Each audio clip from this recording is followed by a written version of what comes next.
guys! Welcome back to my channel. So, ayan, ngayon naka-aura ako kasi sali ako sa Sephora giveaway and this is my entry of the glowing look. I believe you can achieve this with all the right lights. So, yun guys, I hope you enjoyed the video. Thank you so much for watching and don't forget to click the subscribe button and also the bell button to get notifications every time I upload a new video.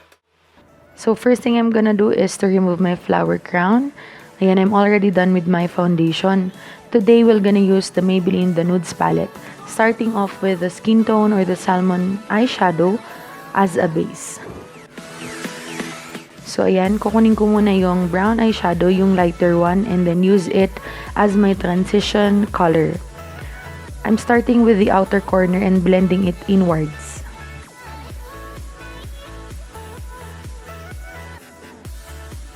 After that, I'm gonna use a bigger blending brush to blend everything para seamless yung aking transition color.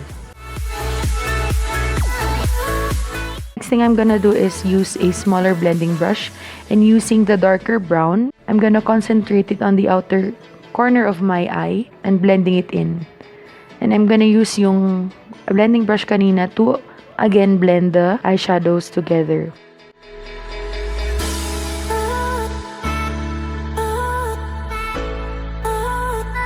Next thing is yung gold na eyeshadow. And then I'm gonna use my Witch Hazel facial mist to wet my brush. I'm using a small lip brush to pack the color precisely sa aking inner corners to the center of my lid. Yan, I'm gonna build up the intensity of this eyeshadow para pack na pack, glowy talaga.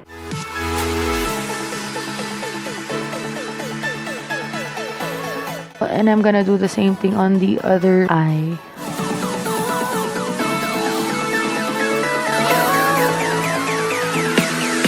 Next thing is I'm gonna get this copper gold and I'm gonna use this to blend the matte eyeshadows to the gold eyeshadow. Para once again, seamless yung ating eyeshadow and para gradient. And then next thing is using the blending brush I used a while ago to blend everything.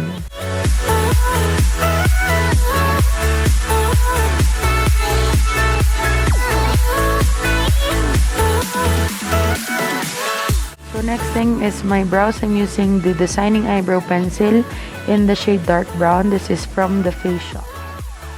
Siyempre, as usual, i-brush ko muna ng aking brows. And I'm starting with the base or yung pinaka malapit sa aking nose line. And I'm drawing the tail. Hindi ako precise sa brows ko ngayon. And as you can see, medyo heavy yung paggawa ko ng brows ko ngayon. Wala lang, feel ko lang. Charot. Nasobrahan ko. And I'm gonna blend it with the spoolie na kasama ng pencil. And again, I'm brushing my brow hair to blend the product.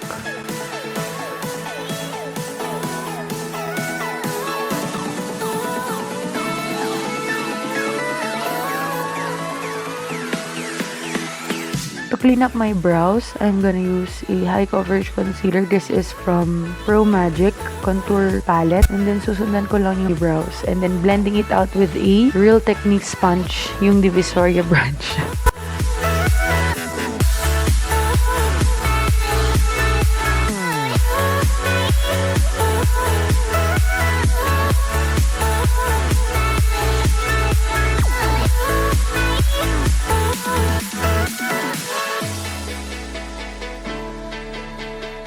And next thing I'm gonna do is to apply brow mascara. Next thing, with the same mist, I'm gonna wet an angled liner brush and use the black eyeshadow to line my eyes. So everything I'm gonna use is from the Maybelline The Nudes palette.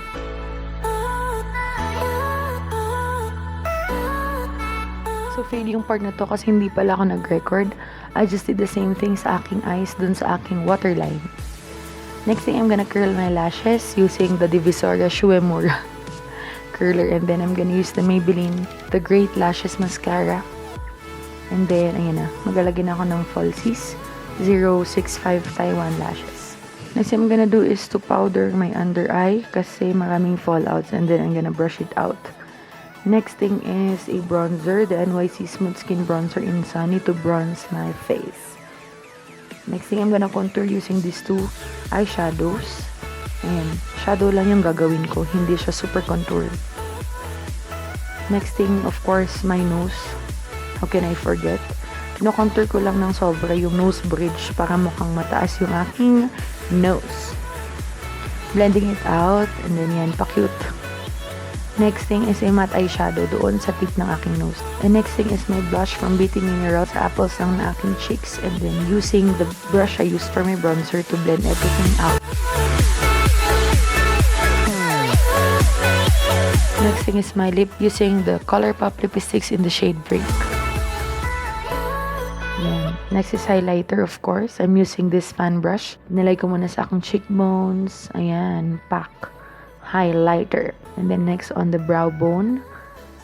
Yan. And then of course on my nose line, kahit nakitang pores, and my cupid's bow. Again, on the cheekbone na naman. Ayan, close up guys. Ay, highlighter ulit. Now on the faux freckles.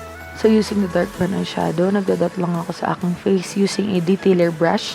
And then I'm blending it out with a Real Technique sponge.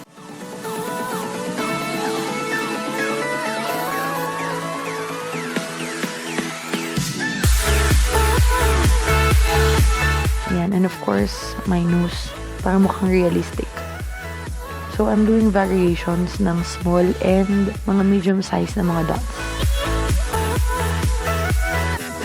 And next thing is, mag-highlighter ulit ako kasi kanina natanggal yung highlighter sa aking face while I'm doing the faux freckles. And then I wanted to top my lipstick with a lip gloss from MUMUSO. And I'm done with my makeup.